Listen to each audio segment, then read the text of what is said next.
was going to say good morning, good evening, everyone. Good afternoon, everyone. Welcome to our 2023 English Advanced January lecture. I hope you guys are all doing really well and having a great year so far, smashing out your goals. It's going to be a super exciting year for you guys as you head into the HSC this year. So exciting stuff ahead. So a very warm welcome to everyone.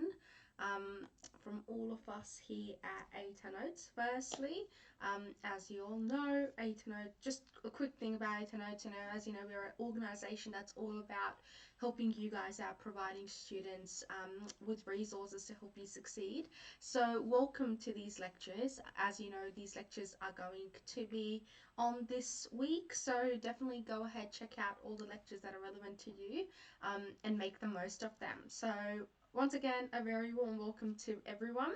My name is Aditi, and today I'll be taking you through our English Advanced lecture. So welcome, welcome, welcome. Um, Now, before we get into today's content, I will be talking a bit about how we can help you out today. Firstly, starting off with the free resources that we have to offer. So, if you haven't already had a look at our website, do check it out. It's a wonderful website that's designed to help you guys. We've got hundreds of downloadable study notes that are relevant. That would be relevant to you. They're from your peers. You're able to collate them into your own notes, check out how people have been approaching their study techniques and stuff. So and you're able to download those notes. It's an amazing opportunity for you to be able to collate different notes and diversify your notes as well. As you know, like I said earlier, we've got lectures going on, so it's a great opportunity for you to learn, to engage with recent grads, look at how they sort of went about their study for this specific lecture, and ask lots of questions. That's why we're here today. Discussions, so we've got online forums that will help you out. If you want to have a chat with your peers, talk about issues and ideas that are relevant to you, to your subject. I know there are lots of English related, in terms of English related things, there's lots of lots of forums up there, lots of questions and discussions going on in terms of essay questions, text, related text. So it's a wonderful place to check some of that out. Then we've got newsletters, ATAR calculators, different articles with study strategies and tips, and also a lot more things going on our website. So definitely check it out today, and hopefully you can find some relevant study resources to take on with you on this journey. So we also have our paid resources, including TuteSmart, which is our online tutoring resource, and our study guides, and Ed Unlimited, which is like a Netflix for all our study guides, and that's a personal favorite of mine. So I'll be talking you through these today as well, and offering some sweet deals that you're able to use to check some of these resources out. So keep an eye out for that, but we'll get there today. So like I said, a very warm welcome to you. I hope you guys are doing well. Hope the weather's nice. I'm overseas and 5.5 hours behind you all, so that's why I said good morning. So it's 10:30 where I am right now, so I apologize for that, but I hope you guys are enjoying the summer. It's very cold here. Not a fan of winters, but we're getting through it. So welcome, welcome, welcome.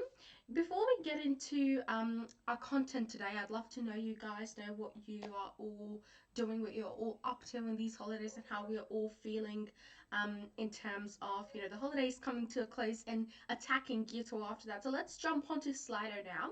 I've already opened a poll for us to use, and I have 43 votes, which is awesome. Which is, how are you all feeling today?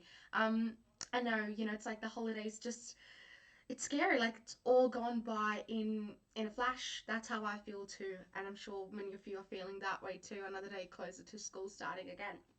But we've got a general sort of feeling there in terms of that dread of going back to school. But I promise you, once you get into the term, you're going to be really obviously making some awesome memories this year and having fun. Okay, so next let's have a look at how was term 1 of year 12. This is quite I'm quite interested in finding out how you guys went with term 1. Yep, it was certainly, like, you'd feel like it's a bit of a jump from year 11. but luckily all the skills that you learn in year 11 are a foundation for year 12. So as you sort of now get into the crux of year 12 with the next 3 terms, you'll feel a lot more confident and adjusted to year 12 too.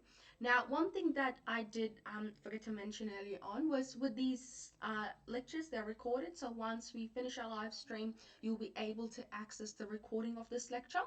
And along with that, you'll find the slides that I'm using today listed under the resources just below the screen on which I'm talking. So you should also find that, and you're able to use those slides for later use. Okay, so if you're at a 3.2, that's all right. I've got some 5s and 4s, which is awesome. Some 1s too. Yes, it's certainly a jump. So, I absolutely get why I've got the 1s, but that's all right. Hopefully the experience moving on from here is much better. So I'm excited for that for you guys. But I'm glad, we're sort of there in the middle. We're like, okay, it's not too much. We're going to get there, which is good. Now I'd like to know what module you guys covered last term. More than likely it's the common mod, but schools don't always go in that order. So I just want to find out what page we all are on. Got some questions coming up, so I've got my iPad at the side with the questions. So if I keep looking this way, that's what's up. Keep those questions coming up too.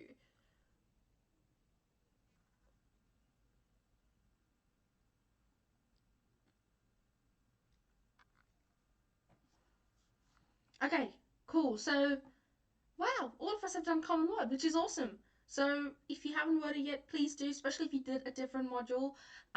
But it looks like we're all on the same page with the Common Mod, which is good. And I think, yeah, usually, we start with the Common Mod, and then sometimes schools do tend to go a bit out of order and do like Mod C first before A and B, and that's fine. But yeah, I did expect for all of us to be there, so that's really good. That's really good to find out. And how do we feel about it? So we've done it. Now, what's the feeling here in the room in terms of, is it awesome? Is it an absolutely terrible thing I don't want to look at again? Yep, glad it's over. Totally get that. Yes, it is certainly quite interesting once you get to the crux of it. Once you sort of learn, once you think deeper about the ideas, then more than just being the story, and you're looking at, okay, this is what the text is trying to tell us. We do get to that point, and it's really fun. Okay, cool. So we're all, yep. So there's that fight between pretty good and it was all right, but I'm glad it's over. That is totally understandable. So I've got questions coming up. Please send them through. Cool. Okay. That's good to find out. Now, all right. All right. So now let's have and I'd like you to sort of tell me what module you're covering next term.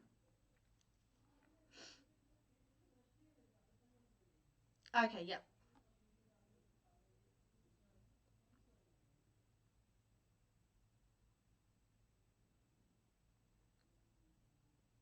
Right, again, remember you're anonymous on here, so feel free to vote. It's just about giving me an idea of, what we are sort of going forward, what you guys are doing, and then I can focus specifically on the module and, on more tips for those modules. But we are going to be going through basically all 3 modules today. I'll be giving a crash course for all of them, so, I think everyone is benefiting from this, so that's really good. Okay. Now, with the questions coming in, and you guys are so awesome, we've already started uploading them, but yes, please do upload other people's questions that you find relevant, and that way I can focus on those. Cool. Awesome. So most of us are doing mod A, some of us are doing mod C, and then we've got some mod B students here too. Cool. Awesome. All right, second last one. Our biggest concern with English right now. I'm trying to be quick with these because I don't want to go over time. I had to rush a bit with my bio lecture yesterday.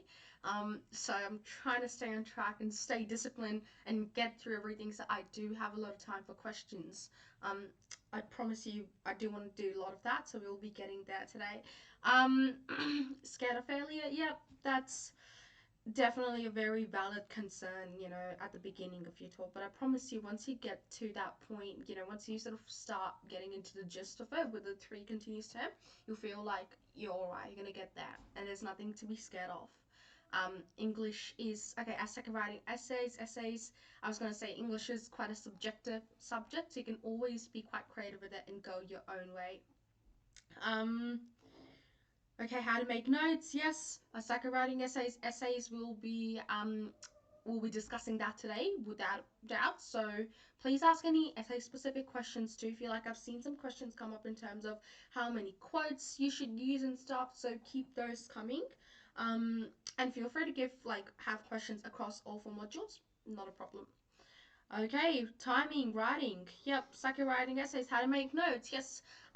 Studying for English is a bit unique to all the other subjects, and I did see a question about the no dot points and stuff in the syllabus, so how do you actually go about doing it? So I think the best way, and I'm kind of skipping ahead here, but the best way honestly to feel prepared in English is to for your essays to have a solid idea, a solid understanding of the text, and then being able to have your quotes, the associated techniques, and also quotes, associated techniques, and also the effect and the link all together ready to go. So that's really important. Cool. Okay. The fun. Yeah, formality. Yes, figuring out what markers want. Absolutely. Writing fancy. I suck at writing essays in class exams. Yep. Shakespeare. Yeah. Shakespeare's definitely up there. Cool. And finally, what are you hoping to get out of this lecture? That would be my last question for now, and then we're going to come back to it.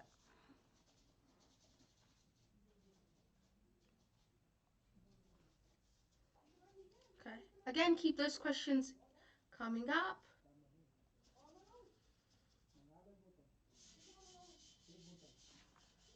Oops.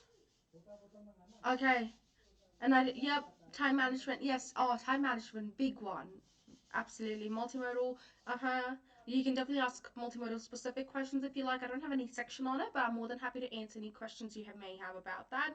Confidence and direction, additional skills, better understanding of the module. Yes, that's what we're doing today. Hopefully, so you do feel confident after we do that. Improve writing under time conditions. Yes.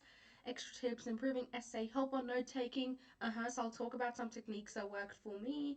Tips on how to improve English as I want to go to senior English in year 11.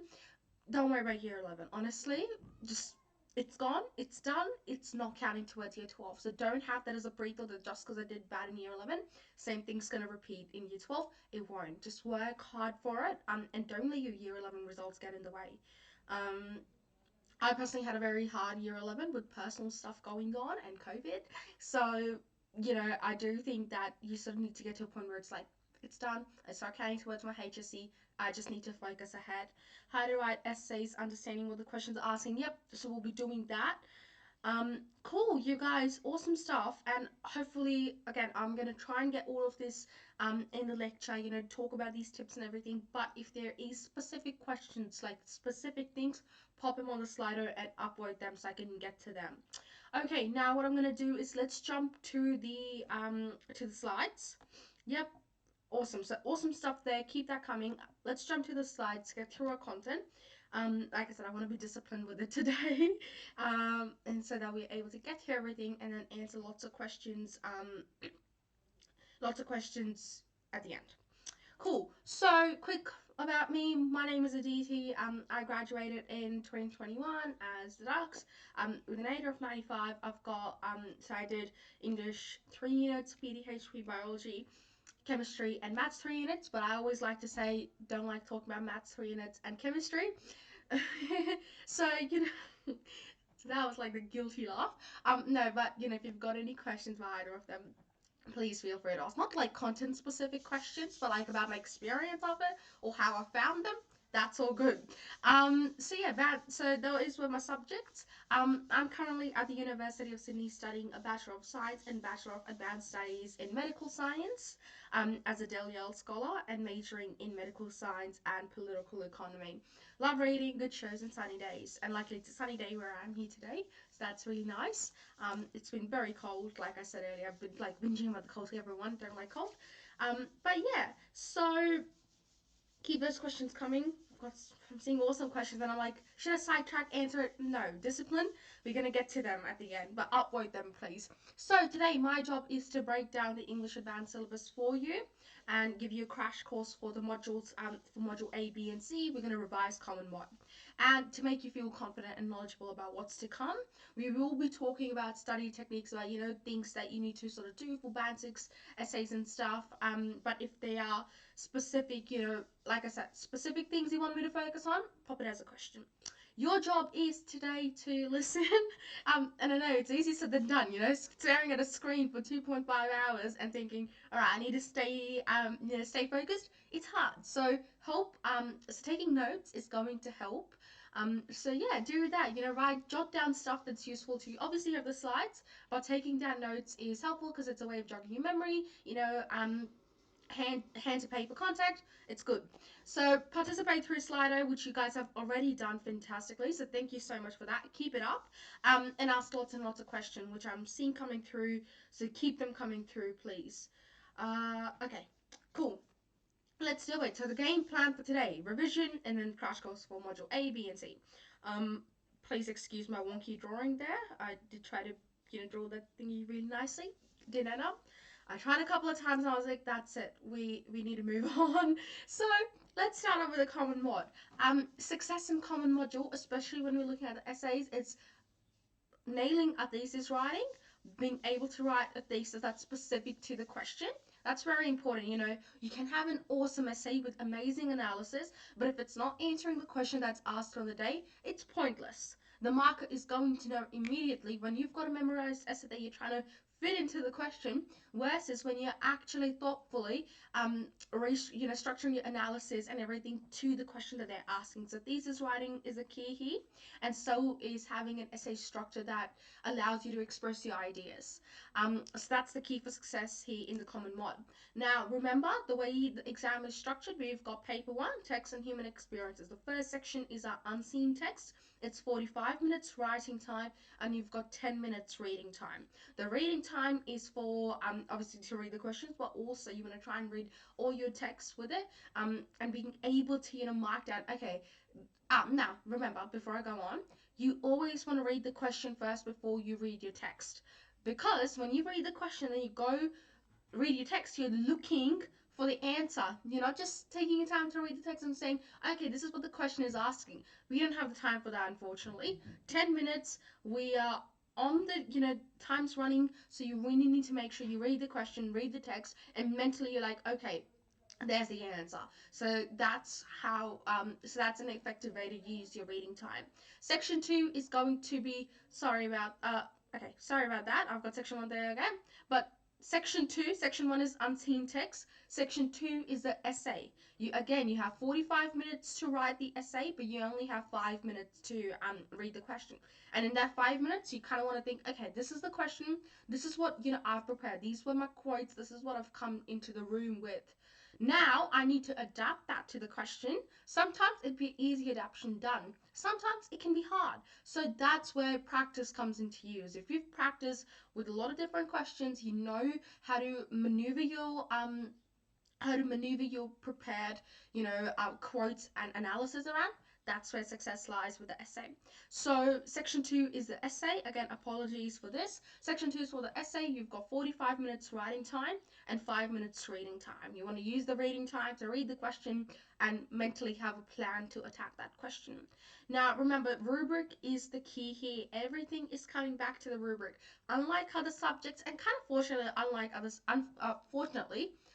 subjects, we have that one rubric to go by. We don't have lots and lots of dot points that we need to think about. You've got that one rubric telling you everything in there. And I personally find that better than, having the 20 pages of the biology or the chemistry rubric. But that's personal preference. But yes, everything is there in the rubric. If you are familiar with it, if you know what it's asking, this module is all about representation. It comes back to the representation of human experiences. You're not reading the text to, obviously, knowing the plot, knowing what the text is doing is important, but you are reading the text to tell me how has the text representing human experiences of different individuals and communities. How is the text doing that? And all the texts that you study in this module do that very effectively in different ways. Okay, So now that's the general picture here. Now, conquering section one, I won't talk a lot about it today, but I'm going to give you my top 4 tips really here to attack that. Firstly, you need evidence. You're not retelling in the section part. You're not telling me what's happening in the text. That's not what the marker is after. They're asking you how human experience has been represented in the text. You're not saying, the text retells this. The text tells the story of this boy who, I don't know, who had an experience in the hot air balloon, where he got to see the world, and it's about discovery. Whatever. What we are after here, and as I do apologize for the vague example, but what we are looking here is not for you to retell me what's happening, but for you to say, okay, the text is telling me about the experience of this individual who's experiencing new things and discovering himself in the process. That's a human experience. So you need to have solid evidence, and the evidence here, a formula for that is, it's a general formula, but what we sort of have worked through here, English faculty, is that Q equals N minus 1. So Q is the number of quotes. If it's an image or something, then it's the number of evidence, it's the evidence that you'll be using from the images with the technique. So Q is the number of quotes, which equals to N, which is the number of marks minus 1. So if I've got a 3 marker, I want to have 2 quotes in there. If I've got a 4 marker, aiming for 3 quotes. 3 quotes plus the technique and effect.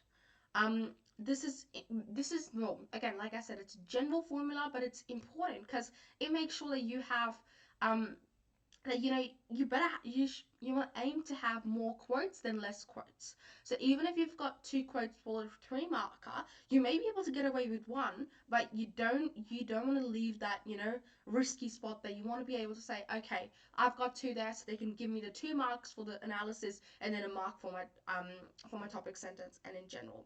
So again, good questions coming through. So if you've got any questions about that, please pop it up. But what I'm saying here is you need solid evidence. You're telling me what the human experience is in the text. You're not retelling the story. So be very careful there, because it can happen. We haven't done this before. We're doing it for the first time. You're nervous. You're in an exam situation. You are trying to get those marks. So you're telling me whatever you see there. And that is so valid. So what we need to do is practice this to make sure that you're giving me the relevant evidence from there, and you're giving me enough evidence. So in this case, Q equals N minus 1. So the number of quotes would equal to the number of marks minus 1. Secondly, the structure.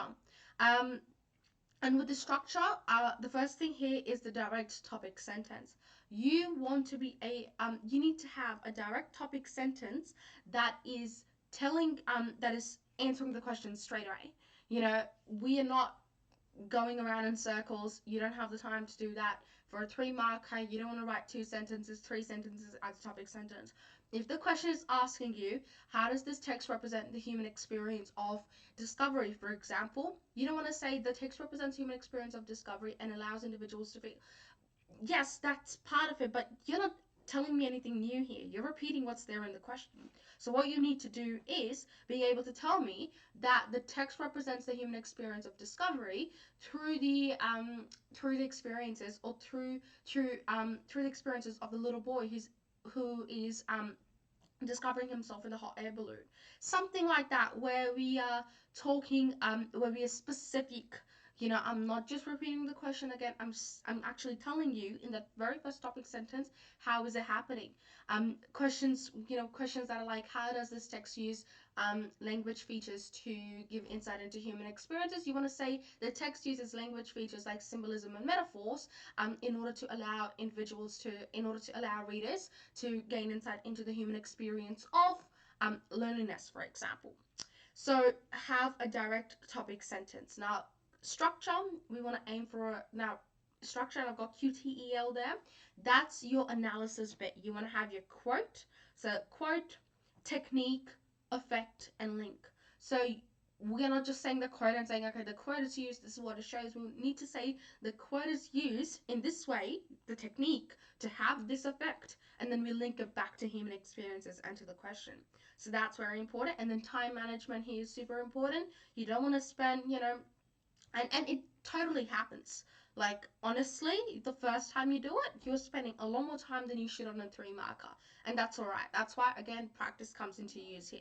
So if I've got, let's say, again, a 3 marker, I want to aim for, let's say, 6 minutes. So how did I sort of calculate this? I like to think for section one, you can smash it out in 40 minutes instead of 45 minutes. So if you take that 40-minute average, you're aiming for about 2 minutes per mark. So if it's a 3 marker, I'm aiming to spend about 6, at the most 7 minutes there, finish it and move on. So that's kind of that's kind of, like a plan to go about it. So that's the unseen text section. Now, if you've got any questions, pop them up. Let's move on to the essay now. And I think we've got more questions about the essay from what I'm seeing so far, and keep them coming. So now the essay is all about linking back to the text and human experiences rubric plus your prescribed text. That's what the essay is. It's testing your knowledge of the rubric and how you have applied it to the prescribed text. So questions can ask about a specific human experience, emotion, anomaly, paradox, experience, the role of storytelling. This is all from your rubric. They're not going to give you anything that is not in the rubric. That's the good thing here. You only face what they tell you that they're going to throw at you. So have a good understanding of the rubric here. Remember, it's about the representation of human experiences in your text, and most specifically, how is it done? The analysis bit, how is it done, and why is it done? That's your link, that's your effect. It's having this effect on the reader, and it links back to human experiences this way. It's allowing, and again, it's in the rubric as well, allowing individuals to gain new ideas, to gain new insights, to change their perceptions and stuff. So you kind of want to talk about these two bits. How is it done? And why is it done? Thesis. That is your answer. Again, keep those questions coming. That is your answer to the question. So the first stone to success here is, we know what we need to do with the essay. Let's break it down even further. Firstly, thesis. Remember, that's your answer to the question. You are answering the question. You are being specific.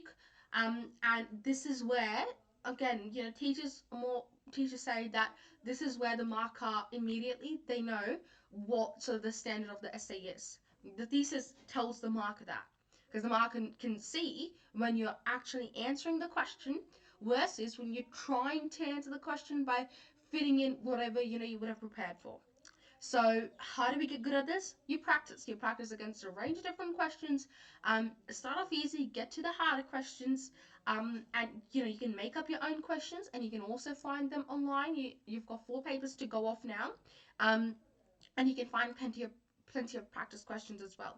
So remember, the thesis is where you define the human experience using ideas from your prescribed text. So you're saying, what is the human experience? And remember, there may not be just one human experience. There may be a lot, or a couple that you're talking about, and that's all good. You can say allows individuals to gain an insight into the human experience of. Sometimes the question will say it's like the 2019 question for like, how does the text allow to gain an insight into the human experience of, or challenge your perception of the human experience of. And I remember learning this from the 1984 question, but there was like one specific human experience for each one.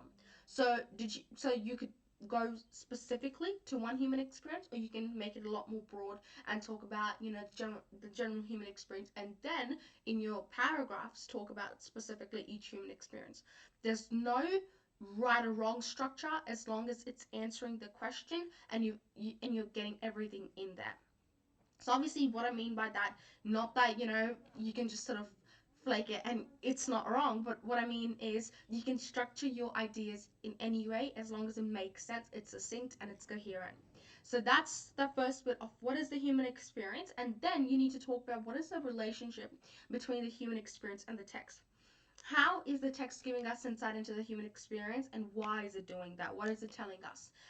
Links back to context, links back to purpose, and you kind of want to, again, talk about, why are we sort of gaining an insight into that.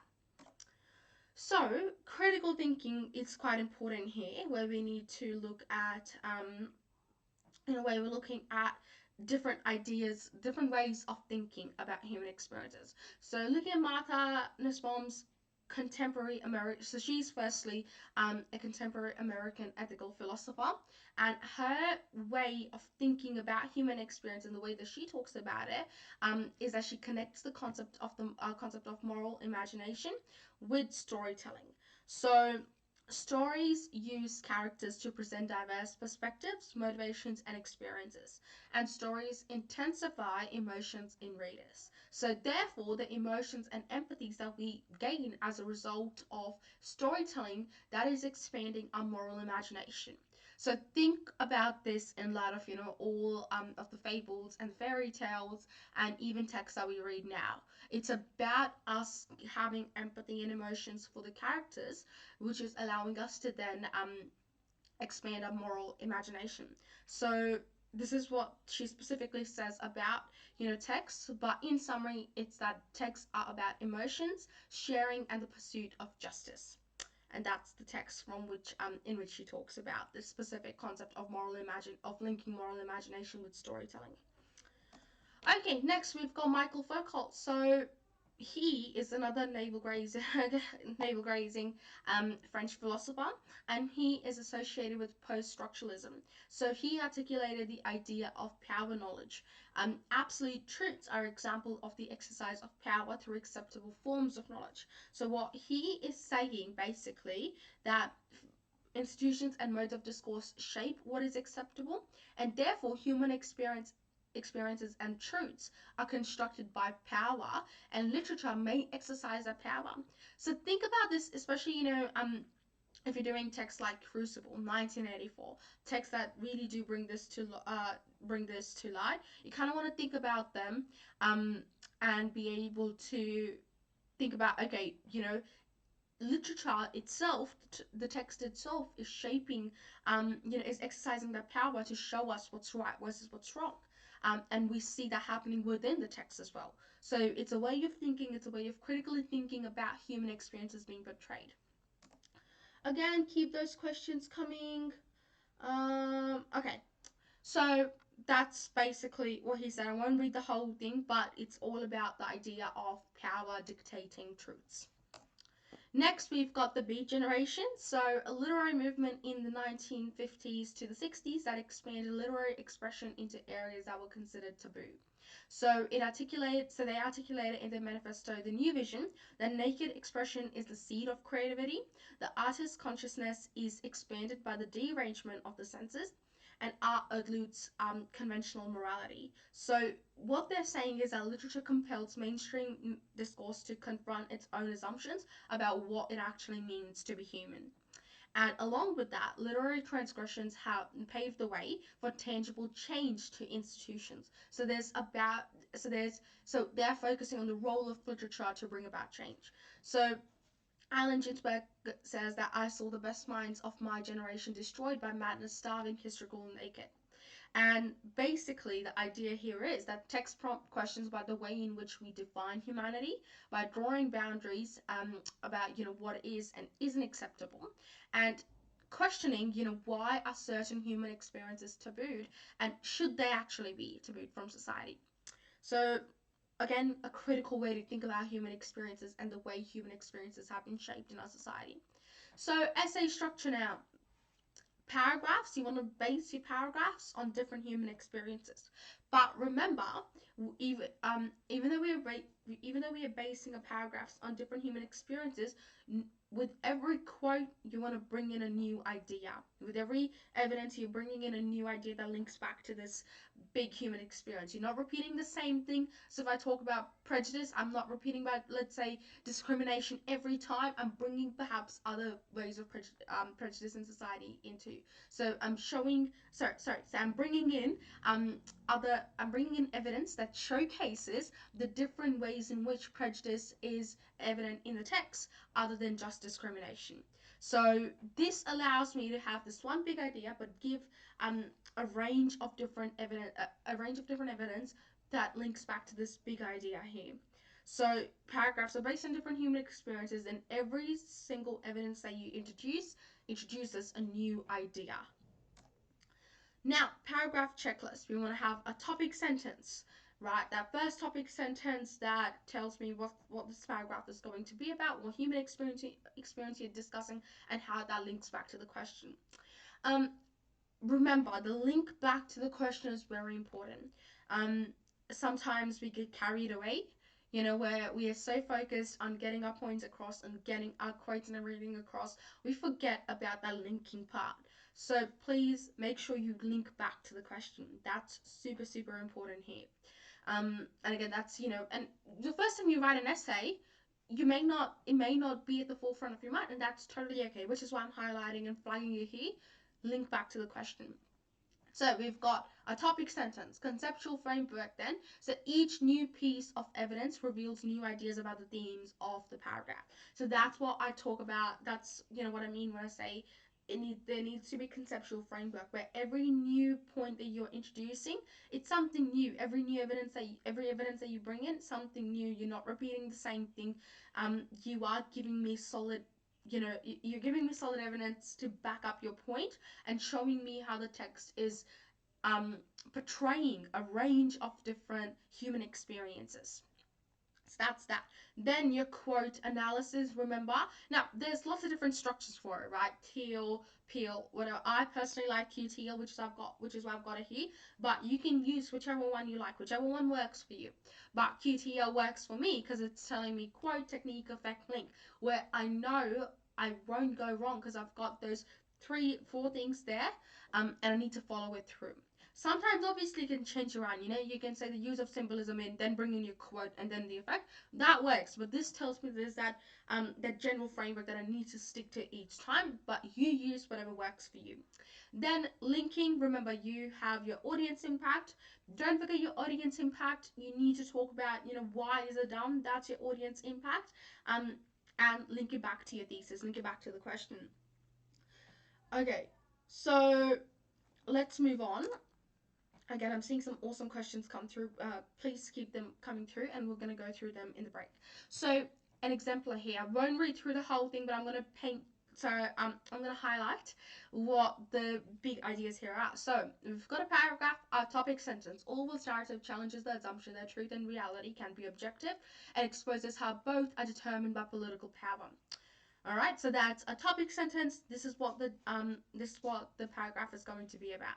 Then the malleability of truth in the hands of political agents is exemplified in the party's slipstick doctrine. So what is happening is now I've got that big idea. Now I'm introducing related ideas to it. And then I've got my analysis that the accumulation of contradictions violently shatters readers' conventional expectations of truth, thus emphasizing its fragility in the political world. That's my effect here. That's my technique plus the effect.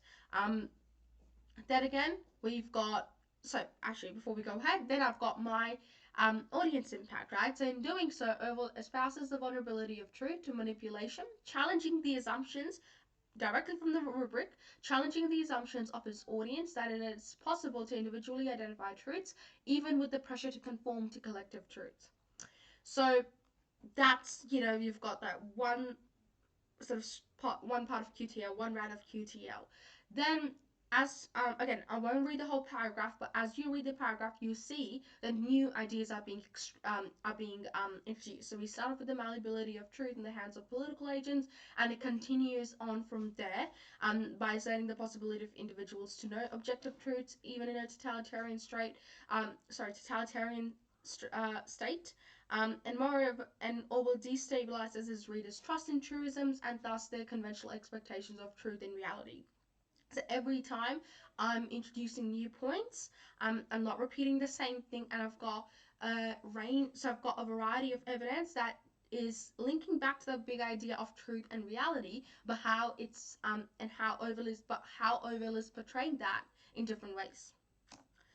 So that's the common mod done. Again, if you've got any questions, please pop them up on Slido. I know I did speed through it, but I just want to make sure that we stick to time to go through questions at the end. So that's common mod done. If you've got any questions, pop them up. Now let's focus on module A. So common mod, text and human experiences is paper 1. You probably know this by now, but I'm just going to reiterate it. You do paper 1 on the first of the exams, then you do paper 2. Paper 1, you finish off with common mod. More than likely you wouldn't want to encounter any of those texts or the idea of human experiences again. and that's very fair because the paper in itself is a whole different human experience. And it's exciting one, honestly. But anyways, we've got paper 1 and then we've got paper 2, the modules. So this is where we are specifically looking at module A, B, and C. Module A is Textual Conversations, so it's going to be an essay, 20 marks. Module B is the critical study of literature. Then again, it's an essay worth 20 marks. Then we've got module C, which is, now I say it's a wild card there, but don't be scared. Even though it is a wild card, it's worth 20 marks. And what I really mean by that is that the, okay, so more than likely you're writing a creative, imaginative, discursive, persuasive, or informative text. But what they can do is sometimes they can specify which one they want you to write. They can say write a creative worth 20 marks. That's your 20 marks done. Sometimes they can say write a creative, discursive, imaginative worth 10. I keep saying creative and imaginative, same thing. Imaginative, discursive, persuasive, informative worth 10 marks, and then a reflection for 10 marks.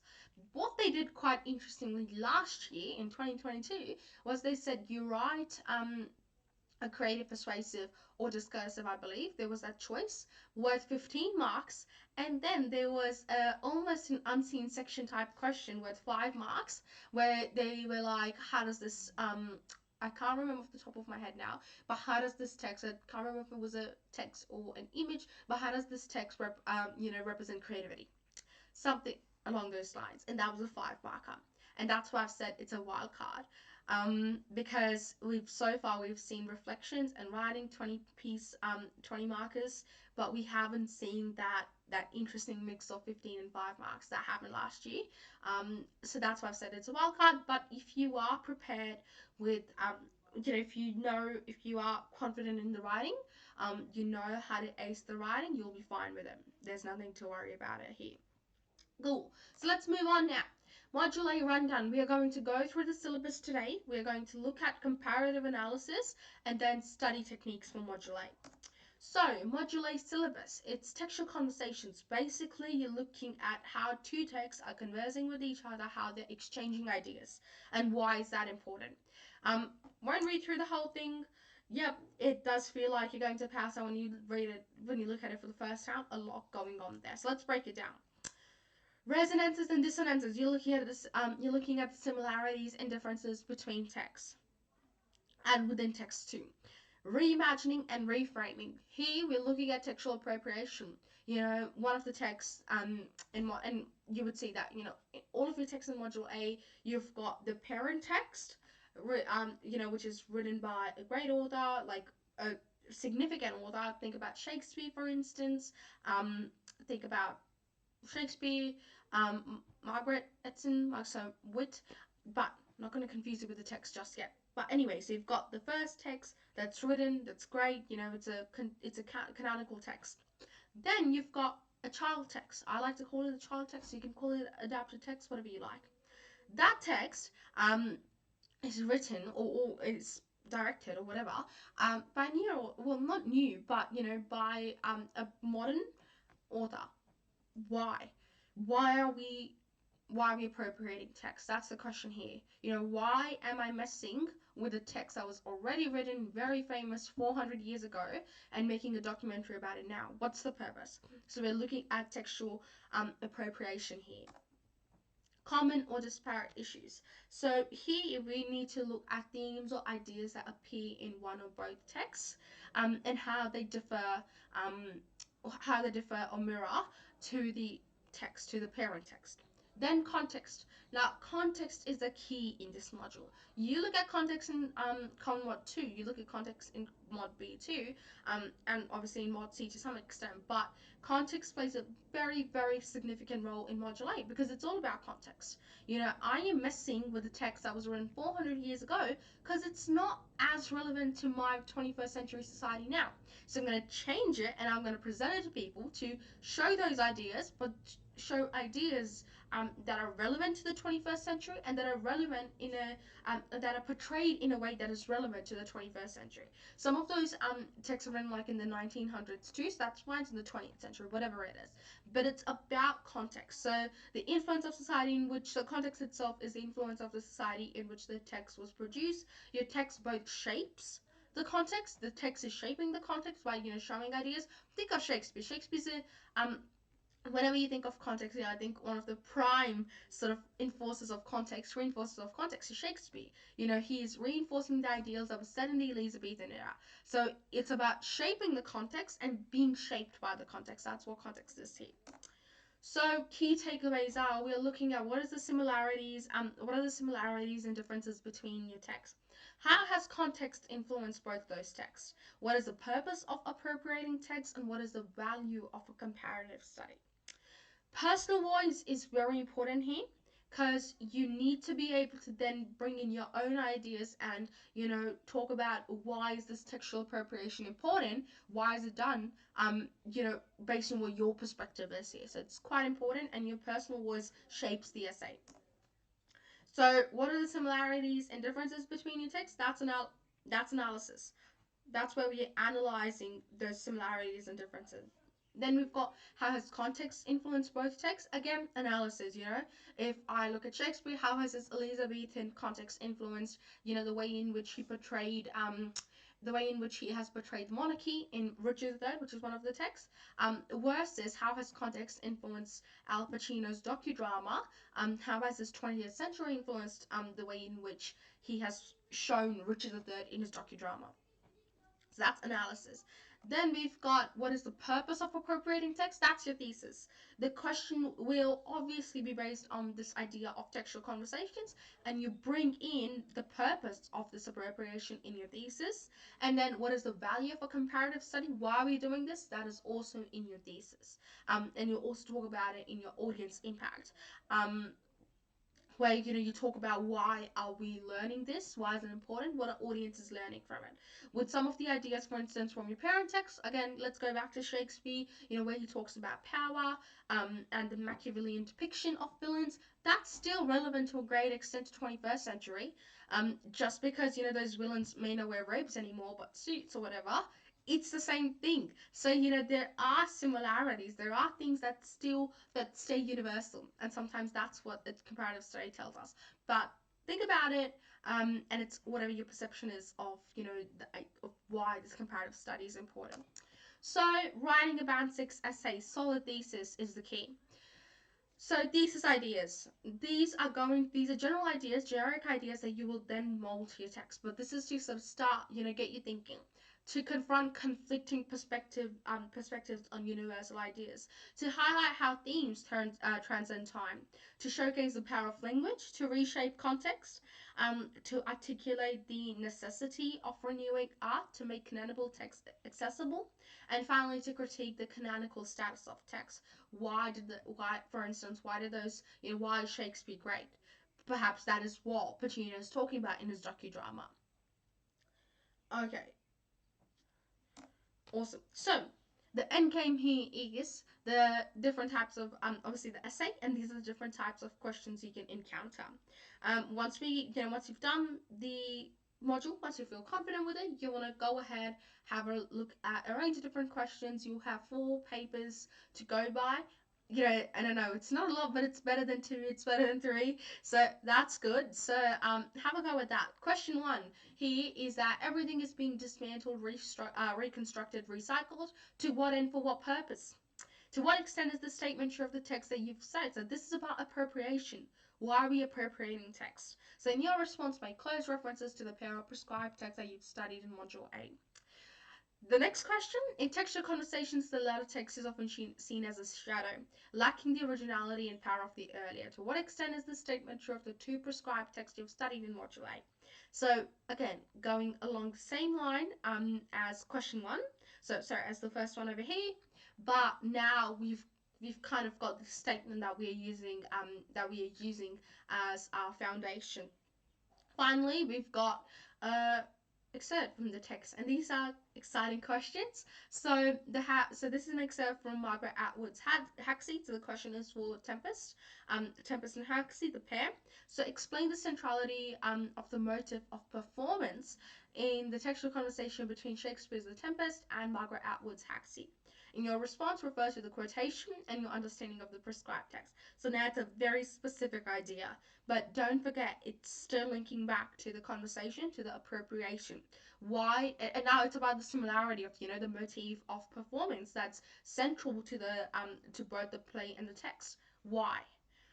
So each of these questions, you are coming straight back to the idea of why these texts why these texts being appropriated, and why is that important. Now that's the syllabus done. Let's have a look at the comparative analysis bit. So now we are looking at the essay. So a Band 6 essay for Module A is, and obviously for, in general too, like it's quite a generic thing, but a Band 6 essays consists of a clear structure and original analysis. Now in terms of Module A, all of this is linking back to the main question of what is the purpose of textual conversation and what are we gaining from it. And this is also going to be, this question is also going to be the foundation of the question they give you. Why are we having this textual conversation? Now, clear structure. The best structure to use here is an integrated structure. More than likely you haven't done but one before. If you have, maybe you had a bad experience with it, maybe you had a great experience with it. But here, I do think that this is the best structure to use. But obviously you can use a normalization, and I'll talk about that, that normal sort of one-by-one structure too. But for now, just think about the integrated structure, and I'm going to explain what I mean by that. So here we are firstly basing our paragraphs on themes. So a sample may be, I've got my intro, my theme 1, I am discussing both texts. Theme 2, same thing. Theme 3, same thing, and then I'm concluding. So here, within each theme, so all my 3 themes, I am linking to both texts, and that allows me to compare. I'm comparing the analysis, so I'm able to compare the ideas, the context, and that is the crux of this module, right? Comparison about why this textual conversation is happening. It's a one-for-one thing, and that's what this structure helps us achieve. And an example would be sample essay structures for Tempest and Haxie. My theme 1 could be on social hierarchy, theme 2 on imprisonment, theme 3 on redemption. That and all of these and for all of these 3, I'm going to talk about both my texts. Same thing for sample 2, Mrs. Dalloway and the Hours, Ariel and Birthday Letters, and Richard III and Looking for Richard. That one big idea, and then I'm talking about how there are resonances and dissonances across both texts. Now, again, clear body structure is super important. Aim for an integrated structure. You want to have balanced discussion of text, and you want to be comparative. And in order to be comparative, you need to use phrases like similarly, this mirrors, likewise, the sort to show that you're actually actively comparing across the 2 texts. So, a clear structure. Paragraph 1, I've got quote 1, my parent text. I'm using 3 quotes here. Quote 2, child text. Quote 3, my parent text again. So it's that one-for-one conversation, right? So if I'm talking about, let's say, power in Richard III, I'm talking about how power is depicted. Richard's journey to power is depicted in a Machiavellian way in the parent text. In the child text, there is those 20th century ideals that are attached to it. But, I may talk about that. And then in the parent text again, I'm talking about the Elizabethan influence. Then, in paragraph 2, I might say, okay, now let's turn it around. I'm going to start off with the child text. I'm going to talk about the 20th century ideals that Pacino talks about, his 20th century context, why he's doing docudrama to begin with. Then I'm going to bring in my parent text and why is it a Shakespearean play. I may focus specifically on form here. I can do sort of anything that I want with this. And then quote 3, child text. So the aim is to compare the purpose of similarities and differences here and comment on why that is the case. So, and it's quite interesting to think about why has the composer of the child text, why have they chosen to keep the similarities to the parent text? Does it still resonate with with their audiences, with their modern audiences? Is it still purposeful to us? So those questions we are considering in our essay. We're considering when we look at this analysis.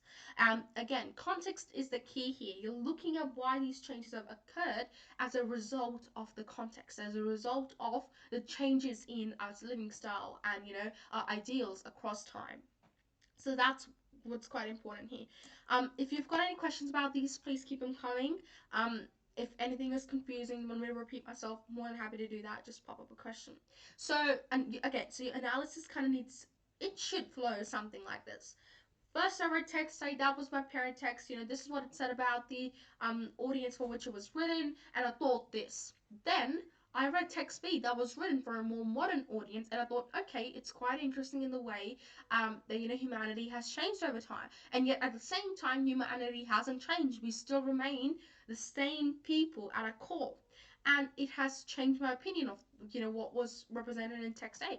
Then now going back to text A, I can now reconsider its ideas. Like I can now reconsider why Shakespeare talked about the Machiavellian perspective with my new opinion of the fact that things haven't changed as much, right? Something like that, where I'm looking at that active comparison across the two texts. Bonus, at the end of the journey, I can now say that the two texts, the learning them and studying them together is valuable. Is valuable because it's giving me new ideas about about the role of language, about the role of context, about the progression of the human society, and that is going to be in your thesis. So context and purpose, they play a very important role here. Please don't forget them. You need to come back to them because they are the drivers of the changes in your text, of the resonances and dissonances. Cool. So now, a checklist that you can use to sort of be like, all right, I've got everything in here. So topic sentence that makes an argument about the key idea, that theme that you're talking about. Then 1 to 2 quotes from text A. Again, 1 to 2 quotes from text B. You want to aim for 3 to 4 quotes per paragraph. I'd sort of like to aim for 2 from parent text and 2 from child text for each paragraph. So that's 4 quotes per paragraph. But again, you can go for the 1-for-1 structure and aim for 3, as long as your analysis is powerful. Too often, I do see quotes being used that are like phrases more than quotes. Don't fall for that trap. If you're just gonna use 3 little phrases, give me some bare minimum analysis. You've got a good technique to go with it, but it's just 2 quote, like a couple of phrases. It's not doing as much. That won't do. So make sure that the quotes that you're using, they're substantial, and they link back to the new idea. So 1 to 2 quotes from text A, 1 to 2 quotes from text B. Bonus, again, put in 1 extra quote from text A to show that this is how it has changed my opinion about text A, that last bit that we looked at earlier. Comparison of purpose using context. Be specific, and you need to have that concluding statement and the audience impact. Hence, audiences are able to gain an insight into the role of, into the universal role of power in human society or in human evolution. Something like that, where we're actually thinking, all right, this is why the whole thing is happening. This is why the text has been appropriated to show me that humanity hasn't changed as much. So, original analysis equates to language plus form. Very important. Now, identify easy techniques first. It's not okay, so I've got good questions coming in. Please keep them coming. So it's not always easy to identify the techniques. You may find an awesome quote, but you can't identify a substantial technique. Start easy first. You can look at tone, you can look at repetition, you can look at pronouns and tenses. You want to be able to identify multiple techniques in each quote, then be able to read the quote against the grain. You don't necessarily have to do that, but you are allowed to do that. You are allowed to have a different opinion to, what your teacher might say in class in terms of, this is the quote, this is what it means. You are allowed to say, no, actually, I think Shakespeare may be foreshadowing something else. And that's totally okay. That's why English is quite an interesting subject, because it allows for that subjectivity. I've seen a question pop up, what do you mean when you say not to choose phrases when choosing quotes? What I mean by that is, when, let's say you've got your 3 quotes and they're all like little phrases, there's just like a couple of words but they're not achieving their purpose. You do want to have substantial quotes. You definitely, that does not mean, nowhere am I saying they don't have phrases. What I'm saying is have substantial quotes that are linking back to the question, because more than likely you're not able to find as many techniques and phrases, and you know, again, you may be able to find the simple techniques, and it more than likely isn't the best evidence for a big idea. So look for quotes that are substantial, and you can always use phrases as your secondary quotes. You can always use phrases as, one quote or so, but you want to have substantial evidence. I've seen essays, and those are usually like the beginner essays where I've got 3 quotes in the paragraph, but they're like quotes like, isn't it? Or something like that. It's quite little and it's not a proper quote. That's what I mean. Have proper quotes, but I'm not saying don't use phrases or anything. What I'm saying is don't use like, three like little phrases, little sentences for quotes and try to substantiate your point. Make sure you look for valuable evidence from your text, and you'll find that within the text. So if you've got any questions for that, please pop them up. But that's what I meant by don't try to sort of, make it work. Push it to work with just phrases. Look for specific quotes that link back to your point. That's really important.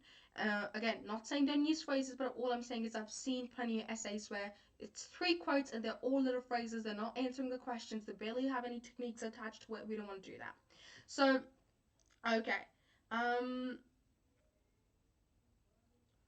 Again, I've got another question. Don't phrases allow you to integrate the power better? My teacher says to only use keywords from the question.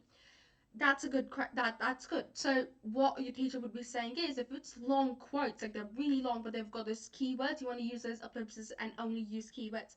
That's fine. But what I mean by phrases is there's little like 3-4 word things like isn't it or something like that. So I'm not against phrases. That's not what I'm saying. I'm sorry if you misunderstood or I said it in a different way. But all I'm saying is have substantial quotes. So don't worry about so I'm not saying to have long quotes worth 2-3 lines. Just have quotes that are substantial. You're allowed to cut your quotes short and use ellipses and stuff. That's all good, but just make sure that they're substantial and they link to the evidence that you're making. And I said that I did that thing about phrases from personal experience of looking at essays, where too often it's just little phrases. They're not proper quotes. They're not quotes that link back to the ideas. Okay, how long, short the quotes that I choose? B, they should just they should just link back to the evidence that you're talking about. So, doesn't, again, there's no specific line, like a measurement for it. And again, I'm sorry if I confused you with this, but what I mean is just make sure that answering your question, there's a solid technique that's associated with it, and the evidence links back to your points. If I'm talking about power, if I'm saying that, Shakespeare's Elizabethan context influenced the way in which he portrayed power, I'm not just saying, 2 lines said by Richard about tis our discontent, something like that. I'm actually giving the quote where he talks about this is the discontent. I forgot the quote now. I remembered it all for last year. But what I mean is that you want to have quotes that link back to your point, that have a technique associated with it. That's what I mean. I've got no discrimination between phrases and quotes. Just have quotes that are that actually that actually back the point that you're talking about. Okay, cool. Again, if you've got any questions, please ask them. But hopefully we clear that point up about phrases versus quotes. Just have quotes that are effective, that are substantial, and that link back to your evidence with good techniques. So now let's focus on techniques. Identify the easy techniques first: tone, repetition, pronouns, tenses. You want to be able to identify multiple techniques in each quote. May not always be the case. You would have seen lots of memes about, okay, there it is, Prime, it was snowing, English teacher. That's fine. Like, sometimes you can't find as many, but you want to use quotes that have techniques in it. You don't want to introduce a quote without technique. Yes, tis the winter of our discontent. Someone just posted a quote up for me. That's right. Made glorious by the son of York. Thank you. I remember that now. Cool. So, all right. right, so identify multiple techniques in each quote, read quotes against the grain. You're totally allowed to look for how the quote might be meta, so how it may be commenting on the role of language, how it may be commenting on the text itself, and link analysis to purpose. So let's have a look at this and let's break it down. So I've got from the Tempest, our revels now are ended. These are actors. As I foretold you, we're all spirits and are melted into air, into thin air. So there's that collective pronouns, supernatural imagery, which equates to the illusion of the theta. Sorry, illusion to theta. There's repetition and also a wistful tone. Then in Hackseed, I've got it's no longer a magical staff, it's only a wooden stick. Broken, should he bury it certain fathoms in the earth? That would be histrionic. Anyway, who'd be the audience? So we've got truncated sentences, we've got lots of rhetorical questions, it dismisses the symbolism of the Cain motif, and it mirrors the end of Tempest as he breaks the fourth wall. That's meta. You're breaking the fourth wall to connect directly to the audience. That's metatextuality. But Felix rejects the novel's audience and the act of performance for their entertainment. So now these quotes, I may not use the whole thing. I may just use the first line. I may chuck this line out. These are actors and like put ellipses in and use the first few lines. Whatever works, but you want to have these quotes, these techniques that are evident here, and be able to elaborate on the effect of it. Okay, so, Richard III, original analysis. So let's have a look at language analysis here. Richard immediately asserts his agency in the narrative in his opening soliloquy. There we go. Now is the winter of our discontent. Richard's commanding tone heightens his proclamation of power and blatantly repudiates Elizabethan values of determinism and the divine right of kings. That's my technique. It's not the most sophisticated technique in the dictionary, but it's there and I've got a very solid effect that is telling me, what is this technique doing? Moreover, the striking immediacy of the lines masterfully ensnares the audience in Richard's devious machinations, making them complicit through the subtle use of the collective pronoun we. So simple techniques, but it's about the simple techniques, but it's about the effect about the effect. Got a question? Can you explain meta in more detail?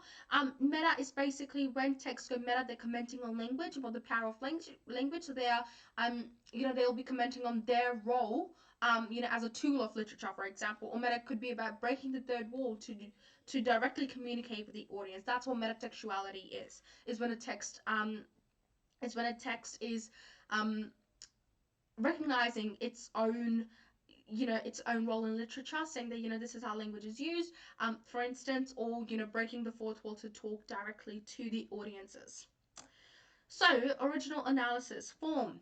Analyze form on two levels. There is the macro level and micro level. So macro, we're looking at text type, we're looking at the genre, narrative perspective, is it linear, is it non-linear perspective, linearity, structure, and pastiche. Then with micro, we're looking at shot angles, lighting, diegetic sound, rhyme, lineation, enjambment, epigraphs. So you want to be able to use form in a range of different ways. Cool. So again, I've got another question. How many techniques should we have in an essay per quote? I'm answering these because they're like relevant as I speak. There's no specific number to it. Like you can have one technique and have a solid effect. You can have two. However many you can find that are good techniques, you want to use them. You've got the effect for it. Like you've got a solid effect for it. Use it.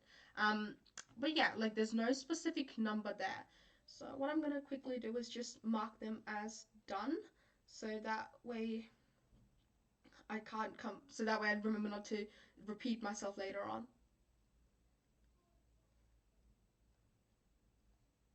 Okay, cool. So going back. Right, start now. Let's have a look at how we've talked about form here. So, however, the audience is invited to observe the effect of Keats' language on Fanny, particularly how it intensifies and empowers her own feelings and desires. This culminates in the film's ending, where the sustained close-up, so we've got a microform technique here, so the sustained close-up on Fanny's face as she reads Keats' poetry, the natural scenery devoid of its previous vibrance and colour, transitions her role as a passive observer to an active participant in Keats' poetry.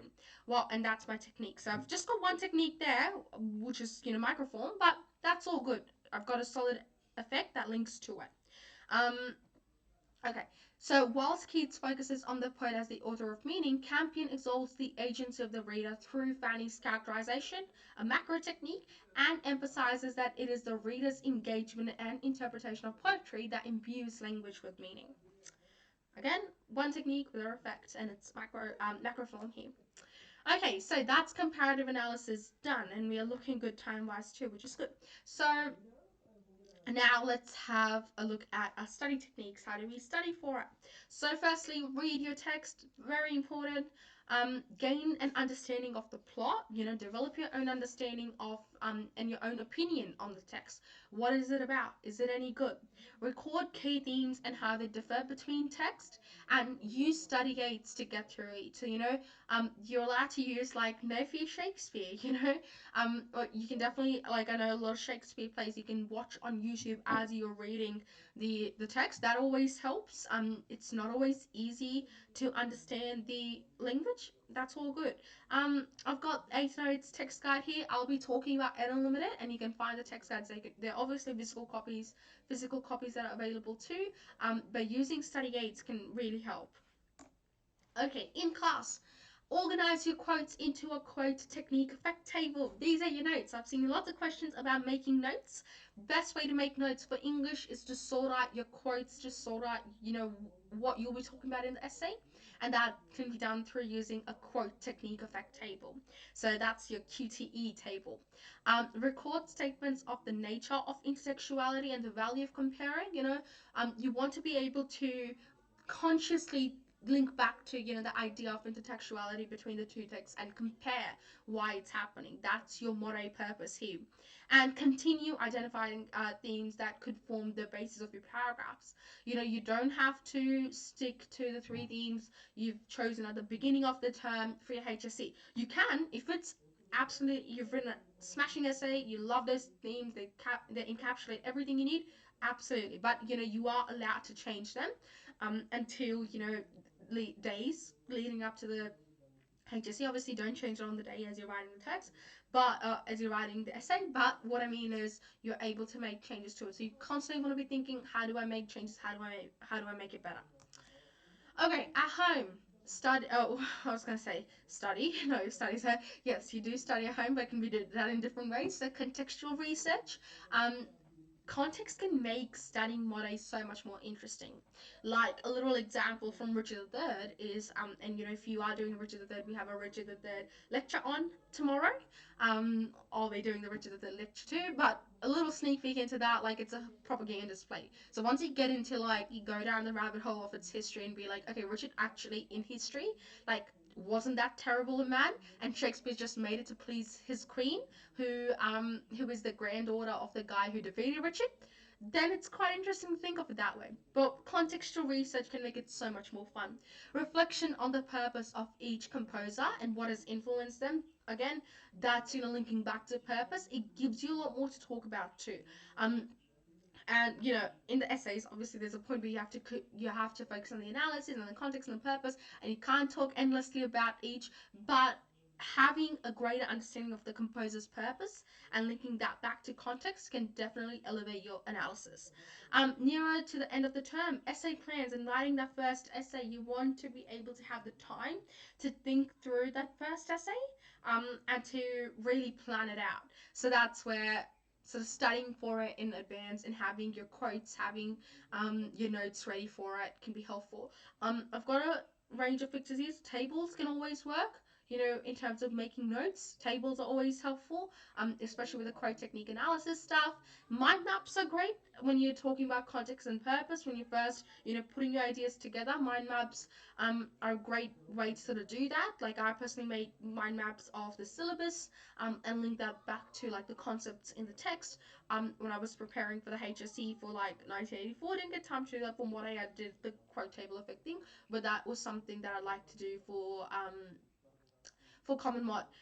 Then we've got, in general, and then we've got, just normally simply writing notes. Like, you're allowed to do that too. That works for you. A range of different things works for a range of different peoples, so don't worry about it at all. Cool, so that's study techniques done. If you have any questions, pop them up. And it's a break time. Yay, we're going really well according to time, which is so good. Because if you were in my biology lecture yesterday, you would have seen that we were rushing because there was so much content to go through. Lots of biology content, like there's a lot to talk through. So I'm so glad we're going according to time. Touch wood, we stay on time. So now let's have a quick break, and I'm gonna pop over to Slido now to answer your questions, and then we'll start with mod B and C. So okay, so we've done Common Mod and Module A. We are on time, which is good. So let's keep going. We'll have a go at Module B and Module C, and then I'm going to spend time on questions. So we're going really good that way. Okay, so Module B rundown. We'll be looking at the syllabus, critical analysis, and writing with flair. This is the syllabus. Again, I won't read through the whole thing. It's on the slides if you want to read it. It's obviously on Nessa's page, Nessa's page as well. But the key takeaway is, this is the crash course. The key takeaway is analyze a substantial literary text in great depth to develop your interpretation. So you're reading canonical text, you're reading some great text here, you know, like Jane Austen, Charles Dickens, obviously Shakespeare's in here too. So you're reading some awesome text, developing an understanding of the text in great depth to have your own interpretation of what they mean. So with Common Mod, you know, it was about the experiences, but Mod A, it's about the comparison. But with Mod B, it's now about studying the text on its own. It's about studying the text for what it is. And that's quite exciting.